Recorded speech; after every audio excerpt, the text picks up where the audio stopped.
Houve um tempo que games era passatempo, coisa para fazer nas horas vagas. Mas você já imaginou os jogos como uma forma de promover a interação e incrementar a produtividade nas empresas? Esse novo olhar para os jogos é a gamification. Esse processo pode, inclusive, melhorar a economia e, por consequência, a vida nas cidades. É sobre isso que o Pedro foi conversar com um professor especialista no assunto. Valeu, Rafael. Estou em frente ao Fab Lab da Newton com Ronaldo Gazel, especialista em inovação e interatividade. Vamos falar sobre o tema gamification. Obrigado, Ronaldo. Eu que agradeço a oportunidade de estar aqui com vocês. Ronaldo, com a sua vasta experiência na área de gamification, como pode ser definida essa nova tecnologia em ascensão? Realmente a gamification é um conjunto de metodologias e práticas emergentes, né? Então, tem várias formas de você aplicar a gamification, vários contextos. Você pode pegar processos que já existem e tentar eliminar comportamentos indesejados ou estimular comportamentos que não existem, né? E a gamification ela é muito útil porque é o seguinte, pensa bem em jornada de usuário. O cidadão, a pessoa que vive numa cidade, a jornada de usuário desse mundo de atividades, né, de interação, né, a cidade é um mundo de interações, apesar de não ser tela digital, interface de toque, ela é por si só um ambiente de interação, né? Então, se você pega, por exemplo, uma cidade, você vive nela normalmente a vida inteira, né? E o jogo ele é mestre em conseguir trabalhar essas jornadas, né? Porque a gamification, diferente dos outros processos gerenciais e digamos, administrativos e criativos do mundo, você tem aquela coisa do jogo. E qual que é essa característica do jogo? Quando você pega para jogar um game, seja ele um futebol, né, um jogo tradicional analógico, um jogo de cartas, ou mesmo um jogo digital em computador ou videogame, esse jogo ele é capaz, digamos assim, de te dar de fazer com que você se situe dentro daquelas atividades de uma forma em que você consiga focar nas atividades e ser estimulado. E quais os projetos sobre gamification você já teve a oportunidade de participar?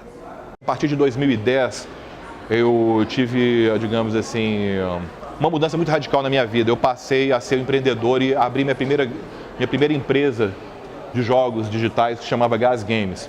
Eu comecei a trabalhar, a receber propostas de empresas e comecei a fazer meus primeiros projetos em gamification. Por exemplo, a Iveco, em 2010, ela tinha lançado um caminhão novo, o Stralis, e esse caminhão ele tinha uma característica que ele era bicombustível, ele trabalhava tanto com gás natural, chamado Arla 32, quanto com o combustível diesel. O desafio da Gas Games foi transformar em um jogo de Kinect, na época Kinect era uma tecnologia emergente, né? Estava muito utilizada, a pessoa pilotava um caminhão da Iveco e nesse processo de pilotar ele tinha várias experiências de gamification.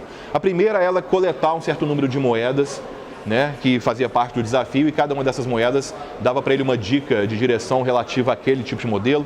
Ele tinha que parar em determinado momento no posto, ele tinha que simular o abastecimento, ou seja, eu já estou, através do jogo, indo muito além do entretenimento, né? Então, por isso que a gamification é isso, na verdade. Ela usa as mecânicas de jogo para ir além do entretenimento. Certo. E como esse termo se relaciona com o conceito de cidades inteligentes? Se você pensar em comunidades, a sala de aula é uma comunidade. Isso vai se expandindo para você ver. Aqui, o próprio campus é uma universidade, é uma comunidade, né? Se você pensar, uma cidade é uma comunidade.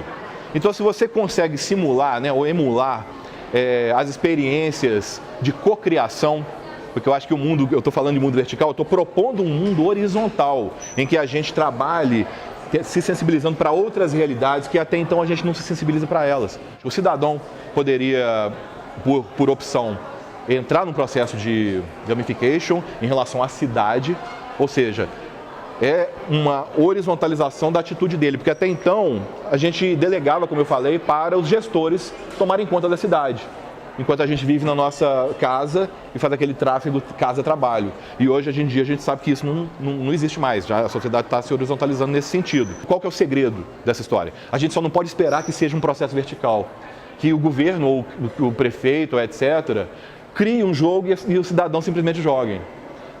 Né, como a gente conversou aqui, é um processo que envolve uma conscientização de todas as pessoas, em todos os âmbitos. Ela não pode ser, ela tem que ser bem horizontal. As pessoas têm que ter influência, elas têm que efetivamente ter ferramentas de transformação onde elas tenham poder e não apenas repitam ordens ou sejam obrigadas a participar de algo. Obrigado, Ronaldo, pela entrevista. Eu que agradeço, foi muito bom falar disso, né?